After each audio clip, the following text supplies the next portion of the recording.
Hey guys, what's up? It is your buddy Keith here again at Essex Recording Studios. We're in the live room, and today I'm going to show you the difference between the Gibson Custom Shop Zakk Wylde camo and the Epiphone Zakk Wylde camo.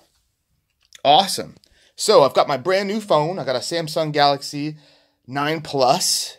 I'm totally digging the camera. It does way better in low light situations. And hopefully these videos look a little bit better for you guys. Now going back to the guitars. So straight away, totally different headstock shapes. You've got a much larger diamond on the Gibson than on the Epiphone. Another thing too is the inlays are kind of, I don't know how to say this, but they're almost kind of nicer on the Epiphones. And this is kind of true across the board, where they are much more defined, much more crisp. So their borders are exactly as you see them. You know, like the border to this inlay ends exactly at that line. Same thing with all of the font. When you look at the Gibsons, see how you can kind of see a border that kind of goes around the inlay? You see that on all of the high-end custom shop, and see the diamond here, how you have this kind of like loop over the top of the point. Again, you see that on all of the custom shop inlays. I don't know why that is. I'm not a luthier. I've gotten zero experience working with mother of pearl, which both of these very much seem to be real mother of pearl. You can see that pink and purple and blue shimmer to that there. But yeah, I don't know why that is, why it looks so crisp and perfect on the Epiphone and not on the Gibson. If anybody knows, please feel free to comment and share that information with us. I definitely want to know why, because I just always found that odd. That being said, you can't see any of that from, far away. Let's see here.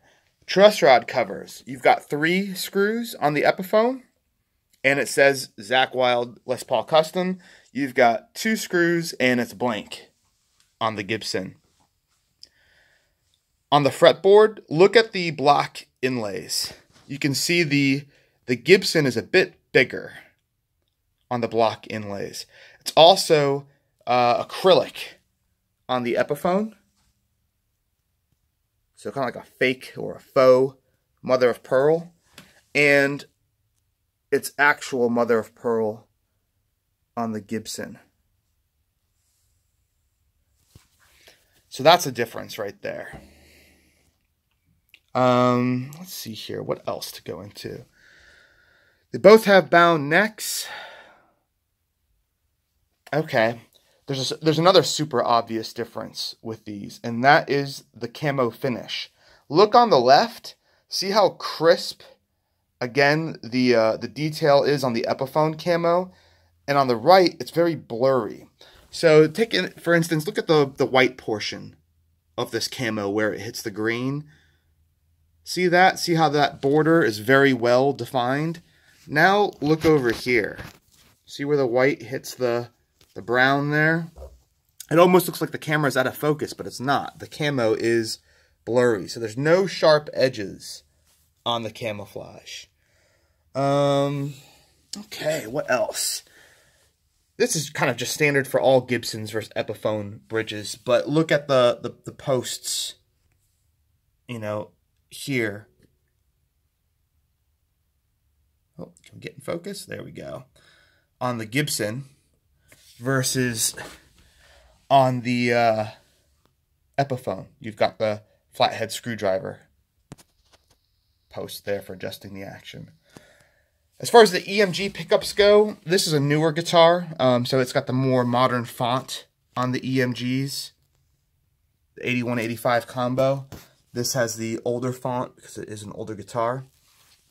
I'm not sure if they ever had EMGs on the Epiphones back when it was this font, because the early camo models were the Korean models with EMG HZ or HZ passive pickups.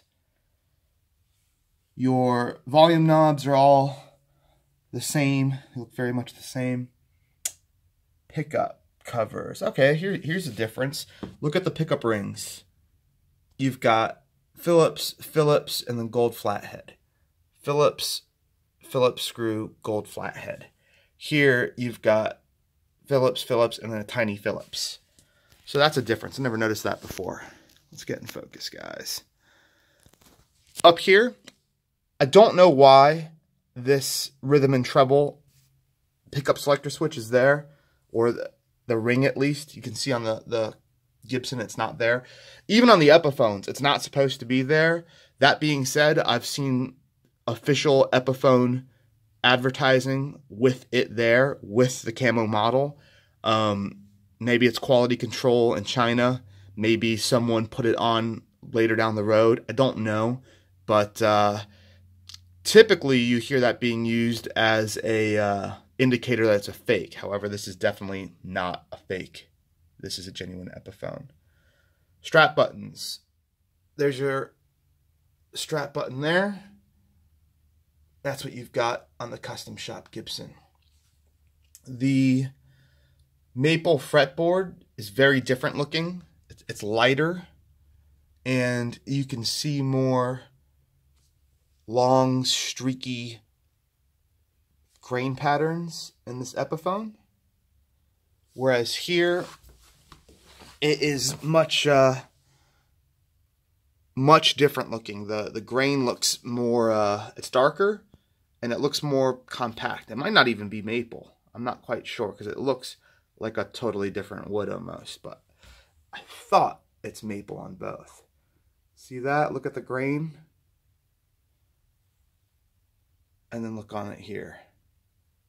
Very different. The binding around the body looks very much the same. You know, the multiple ply. The thickness, let's take a look here. So you've got that on the Epiphone. Okay, it's definitely wider in this arch on the Gibson. Like right here, for instance, it's way wider than there. So look at that. And look at that. Your tuners, you've got the vintage style tuners there. And you've got more traditional buttons on the Epiphone. I'm just trying to see if there's anything else that's really popping out at me while I'm going around this. We'll go ahead and look at the back. So, there's your Epiphone serial number. You've got the Zakk man himself there with, this is the later Chinese models, so they've got 4 crisp circles. On the earlier models, there are 3 circles and they're blurry. You've got the limited edition Epiphone Custom Shop, Grover tuners. Cool. And then on the back of the neck, you see where it comes to a point. There you go. And there's a little bit, if you see, like, it almost looks like the paint like kind of curls up on the neck there. So, like, I don't know if this isn't paint. Maybe it's just like a photo film or something that's black. Whereas here, you can see it just ends right there. So that's the Gibson Custom Shop. That's the Epiphone. You can also see this seam in the wood right there. I can't remember what that's called, but it's like a neck heel block support thing. That's what you get on the Epiphone. On the earlier Korean models, you have a scarf joint right around here. You don't have it on the Chinese models. And on the Gibson Custom Shop, you've got what looks like a 3-piece maple neck. 1, 2, 3. See those seams? And it just goes all the way up. Zakk man himself there. You can see the 3 blurry circles on his silhouette versus the 4 crisp ones. Now the crisp ones can be fakes on earlier models, so you do need to watch out for that. The Grover tuners, look, they're different on these. You have smaller font.